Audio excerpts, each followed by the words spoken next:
Once I started using this stuff, I never wanted to go back. In the winter months, my hens have always laid hard with this feed. Even breeds that are supposed to only lay consistently for 2 years, I've had them lay consistently for 3 years. I've been using this feed or variations of it for over 3 years now, and just had great results with my birds. Because of the variety of the grains here, they're getting most of the nutrients they need. The one thing this is lacking, the real pitfall of this feed mix, is it doesn't have B12.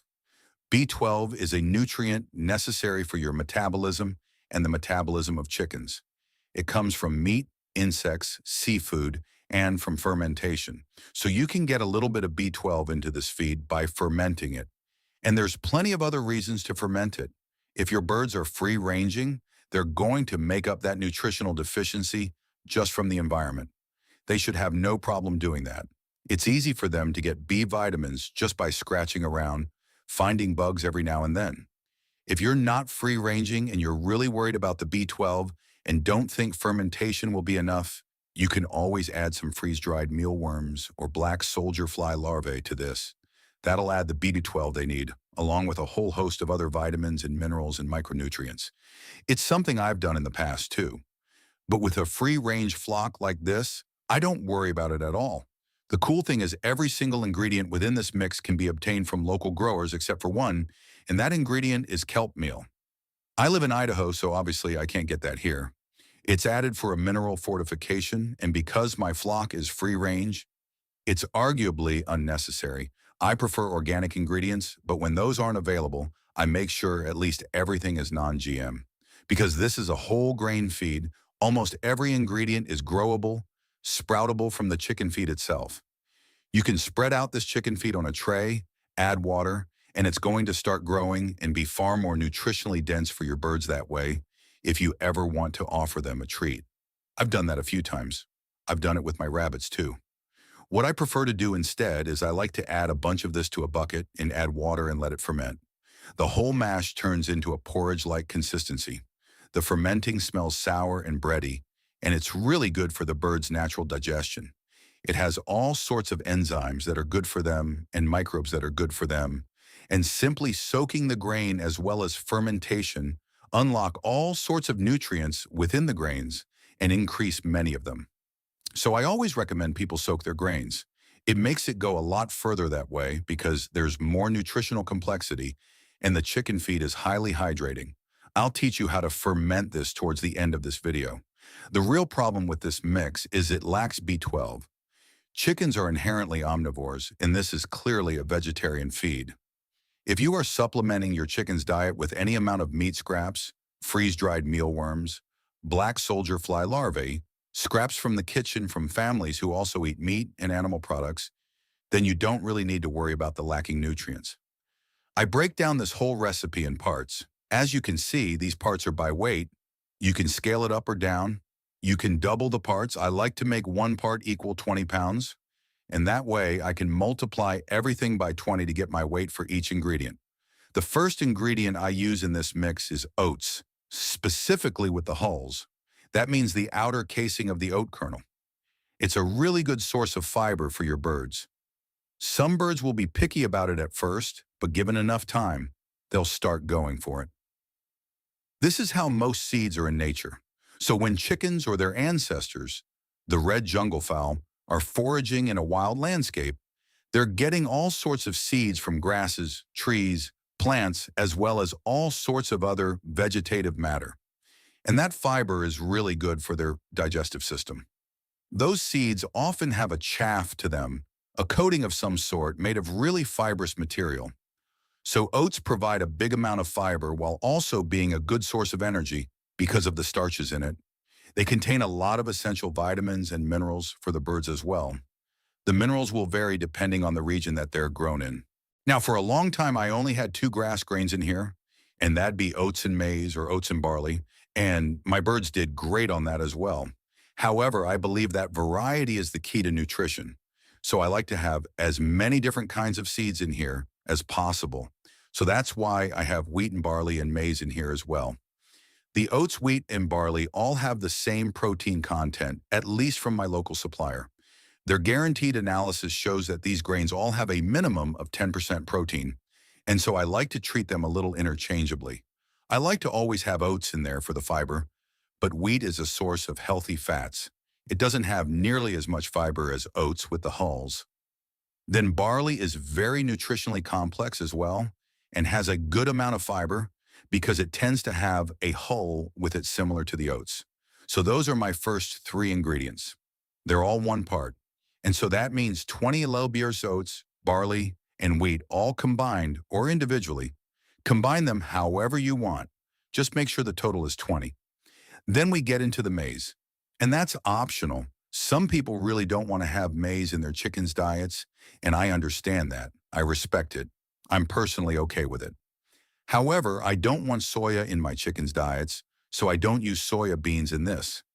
Instead, I use peas. We'll get into that.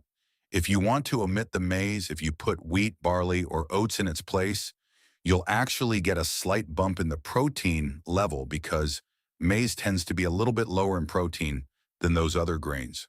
At least from my local agricultural merchant, it's only 7.5% protein, but it's a super dense source of energy. It has more densely packed starches, and so it weighs a lot more. Historically, maize has always been a preferred feedstuff for poultry, so I'm really okay having it in my chicken feed. But it only makes up 0.75 parts, or 3.4 of a part of the ratio. So 0.75, 20 is going to be about 14 lbs of maize. The next ingredient is sunflower seeds, or black oil sunflower seeds in particular. BOSS is the acronym for that. Sunflower seeds are an awesome source of fat and also a great source of protein. From my local feed mill, from the local growers, it's only available seasonally, but you can also get it from any agricultural supplier. Here in Idaho, D&B Supply always has black oil sunflower seeds for filling bird feeders. You can use that stuff just fine. My local stuff is 15% protein and upwards of 20% fat. So it's a really energy-dense seed, and that outer shell, the sunflower shell, is a great source of fiber for your chickens as well. Sunflower seeds are also an awesome source of phosphorus. Just like calcium, phosphorus is a necessary part of the bone structure of your chickens. It helps them build healthy bones, and the fats in the sunflower seeds help your birds have a nice shine to their feathers. Now, a lot of people don't realize this, but so many different vitamins are fat-soluble, and you can only get them from sources of fat, or at least those are the best places to get them in quantity. Because sunflower seeds are rich in oils, they're also rich in these vitamins. Now, to help up the proteins some more, I add peas to this. These are field peas, or at my local feed merchant, they're labeled as cow peas, but they're pretty much the same as garden green peas. And they're grown as a protein fortifier for all sorts of different livestock feeds. Your chickens may be picky about whole peas because they're rock hard when they're dry like this. But if you rehydrate them, they'll sprout within a couple of days. And even just rehydrating them softens them up so that your birds might like them a lot more. They are especially important for duck feed, especially young growing ducks, because they contain lots of niacin. Niacin is a necessary nutrient for ducks' health. They need a lot more of it than chickens do, so I make sure there's a good amount of it in my feed here. Most conventional chicken feeds are too low in niacin for growing ducks. So that's one way I really like this as an all-flock feed. It's always done really well for me. And they especially love it when the peas are wasted on the ground and it rains and they start sprouting. Makes a really nice fleshy sprout for them to gobble up, full of water too. And once sprouted, they have a much higher protein percentage than the individual dried seed. If you're worried about your birds eating it dry, you can also purchase ground peas. At least that's something my feed merchant has. Yours might as well. If you don't have peas available, don't swap them for beans. Beans are not good for poultry, at least raw. They contain certain compounds that I've read are not good for poultry digestion. You can do more research on that, but it's something I never give to them unless they're cooked. But I think lentils are okay and a good substitute for peas. These peas have 22% protein by weight. That is a high-protein bit of plant matter. The one thing I really wish they carried was lucerne meal instead of pellets, and that's our next ingredient. Lucerne is another legume, although it's the leafy bits of the plant, not the seeds. It's closely related to clover, which is another legume. You may have seen lucerne plants or lucerne hay. I love the smell of lucerne. It's a really great source of calcium. And if you know anything about chickens, you know they need calcium for their eggshells. So that's how I fortify calcium as well as protein. These lucerne pellets have a guaranteed analysis of at least 17% protein. So I add a decent amount there. But the problem is they're big old chunky pellets and the birds don't like eating that. So that's where it's really handy to soak and ferment the feed. They'll often just waste it if I scatter it on the ground. But when it rains, then these end up disintegrating, or even the morning dew will break them up a bit, and then the birds will come back through and they'll scavenge a lot of it. Fermenting it ensures that it gets used quickly. Now, you do want to be careful about the fermentation when you have lucerne pellets in the mix because when lucerne hay goes moldy, then it produces really toxic compounds that act as blood-thinning agents. You want to be super careful that your fermented feed does not go moldy because it's extra toxic with lucerne in it. However, if you have a natural clean fermentation, which you'll be able to tell by the smell and the look, you have nothing to worry about.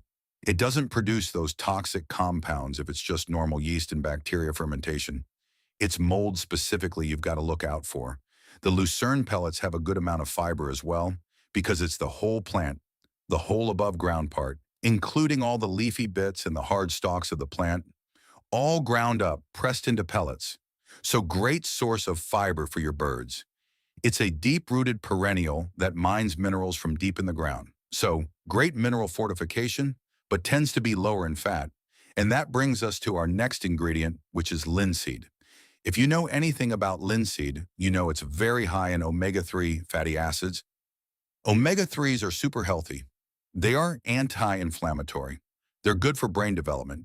And those same omega-3s, when they're in the chicken's diet, go into their eggs as well. Now, you don't necessarily need to be getting omega-3s into their diet through linseeds for them to have a high omega-3 egg. Studies have shown that when livestock are eating lots of fresh grass, their omega-3 fat production goes way up as opposed to their omega-6 fat production. So if you want omega-3 in your eggs, you can add something like linseed meal, or fish meal can also be added. I don't add fish meal because it's hard to obtain where I am for cheap, and it seems to always have preservatives in it that I really don't want. And without those preservatives, the oils would go rancid and be inflammatory. That's another thing I avoid. I don't like to buy ground linseed or any ground oil seed because those oils are exposed to oxygen once it's ground up. By exposing them to oxygen, they oxidize, which means they go rancid.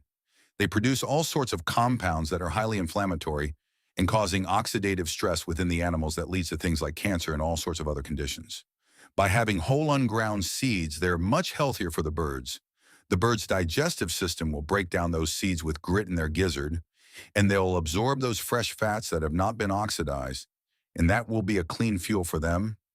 It will add to the omega-3 content of their egg yolks as well. And like I stated earlier, you've got lots of those fat-soluble vitamins within the linseeds. Linseed is also really high in protein. So I have it as one part of this ratio as well. With all that, there's only one more ingredient, and that is kelp meal. It makes up a very small percentage, a very small fraction of this feed mix. Kelp meal is added as a mineral boost. The really great thing about kelp is it is a natural source of iodine. And here in North Idaho, the soil is very depleted of iodine, as well as other trace minerals like selenium. Kelp has all sorts of different trace minerals, a huge variety of them, as well as some salt. And salt can be really helpful for poultry. So by making sure they're getting those trace minerals, including iodine, anything their body doesn't use, they're then excreting in their manure, and I use their manure in my garden. I make compost from it. And that ensures that the soil iodine content around here is slowly increasing over time and quickly increasing in my garden and anywhere I use that manure. That in turn means more iodine in my diet, in my family's diet. Iodine is extremely important for fertility, especially in women. So that's why I like having kelp in my bird's feed. People will try and nitpick about the nutrients in this and say, oh, they need this amount of methionine and this amount of niacin and this amount of calcium and this amount of this vitamin, this amount of this mineral. Chickens have been domesticated for something like 6,000 years. We've only had standardized chicken diets for the past 100 years. That's hardly over 1% of the livestock's existence. They integrate back into the wild really well in tropical areas. Chickens are adaptable, and most of the varieties out there that are good for laying are also really good foragers. They innately know things that are good for them. They can tell when their body needs a certain plant or needs more insects, things like that, and they will seek those things out. So that's all the ingredients I use. Like I said, I've been using this a long time. Great results. Now, I made a double batch when I should have made a single batch. A single batch would have mixed easily in this dustbin. But since I made a double batch, we're going to have to mix each one individually, then mix them together, and it's going to be a pain. I'm going to use a few plastic tubs to help me out, or maybe just one tub. Looks like that's going to work fine. Now, the crazy thing is, if you milled this and made a pellet out of it, it would have a lot more plant diversity than most conventional chicken feeds. But of course, it's cheaper for manufacturers to add synthetic vitamins and mined minerals than it is for them to actually add the plants that have those nutrients. Like I said before, chickens are an animal that does incredibly well in the wild, finding most of their nutrition just from the environment. Funny how that works. A domestic animal able to get its nutrients from the environment that doesn't actually need a standardized chicken feed. It's almost like domestic animals came from nature, and that chickens have always been raised on a wild diet and standardized feeds are perhaps a modern luxury. But that's crazy talk. Certainly, the mass manufacture of eggs has nothing to do with the standardization of chicken feeds and the widespread myth that chickens need all these different nutrients in standardized amounts to reach their nutritional requirements to lay well for you. A whole grain feed like this has zero preservatives.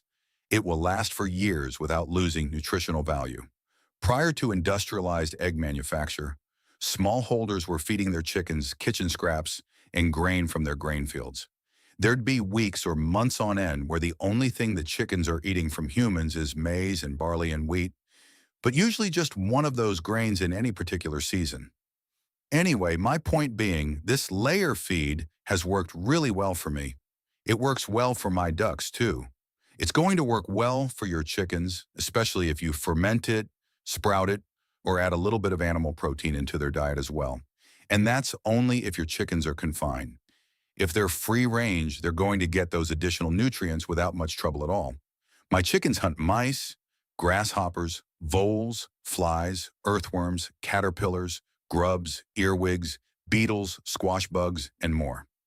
When you pay attention to your birds, you realize they are getting a really varied diet, even in an area that seems barren. Fermenting any chicken feed is actually really simple. You just want to take a 5-gallon bucket, fill it up about halfway, and then fill it up about 3 or 4 of the way with water, maybe a little bit more. Different kinds of feed will absorb different amounts of water, but basically you want it to be a wet feed. You want it to be almost a porridge-like consistency once it's absorbed all that water. If it's too dry and crumbly, it will be prone to mold, and you really want to avoid that with this feed because it has lucerne in it. Too much water is better than too little. At the worst, you'll just have to scoop out some of the water. If the temperatures are above freezing, it will eventually ferment. If it's hanging right around freezing and it's getting a little ice on it in the mornings, it might take like a week or 10 days to start fermenting. You can feed it to the chickens at any point within that. You can even let it ferment for over a month. It's developing healthy bacteria and yeast that are good for poultry's digestive system, things like lactobacillus and acetobacter that produce all these healthy organic acids that help preserve the grains and unlock all sorts of nutrients. Those will contribute to a sour smell in the chicken feed. On a summer day, if I'm starting a new batch, I can have it fermenting within 2, maybe 3 days, and already have a good kind of sour aroma. In the winter, it takes a lot longer. You don't want it to have a putrid smell. That's totally different, and that means something's off, and you should probably throw it away. But I never have that happen with these whole grains. The way this works is there's a bunch of free-floating starch. There's naturally bacteria and yeast in the water I use on the grains that I use, and they start eating those free-floating starches right away. Certain microbes can't digest those complex starches. So the ones that can start breaking them down into simpler sugars, and then the other microbes move in and break down those simple sugars as well. Sometimes it even ends up getting a bit of a beer aroma because it is, after all, a bunch of grain. However, I've never had this go alcoholic to the point where my birds are getting drunk off of it. And that's likely because any small amount of alcohol produced is quickly turned into lactic acid by lactic acid bacteria. That fermentation farms so many microbes within the mash that it then becomes a decent source of vitamin B12. Yeast and bacteria are a good source of protein, so you may get a little bump in the protein content, and they synthesize their own vitamins like vitamin B12 and B6. Some microbes produce vitamin C. Minerals are converted into a form that's more bioavailable for the birds. Phytic acid, which is an anti-nutrient in most grains, is broken down through this fermentation too. All this means the feed becomes much more nutritionally dense for the birds, and it's full of water too, and that makes it highly hydrating because it's nice and soft. Their body doesn't need to hydrate it and use all this water from their own digestive system, and that soft texture allows their gizzard to grind up those softened grains much more easily. So they have to spend less energy digesting and can instead just take up those nutrients and have those calories go a lot further. Once you introduce your birds to fermented grain, you will see that they just love it, especially if they're free-range birds. I've seen confined birds be picky about it at first until they're taught to like it. Basically, once they start eating it, though, they'll go crazy for it. All those microbes are a great probiotic for your birds as well. It's like eating sauerkraut every day. So that's my homemade feed. That's how I ferment it. This feed stores for years and you can grow it. And there's not a single mystery as to any ingredient or preservative in this. That way you know exactly what you're giving to your birds and the quality of the eggs is going to reflect this. If this deep dive into natural poultry nutrition changes the way you look at your flock's health, please subscribe and like the channel. We are dedicated to uncovering the traditional wisdom that modern industry has tried to replace. Cultivate your future. Our next smallholding secret will be revealed soon.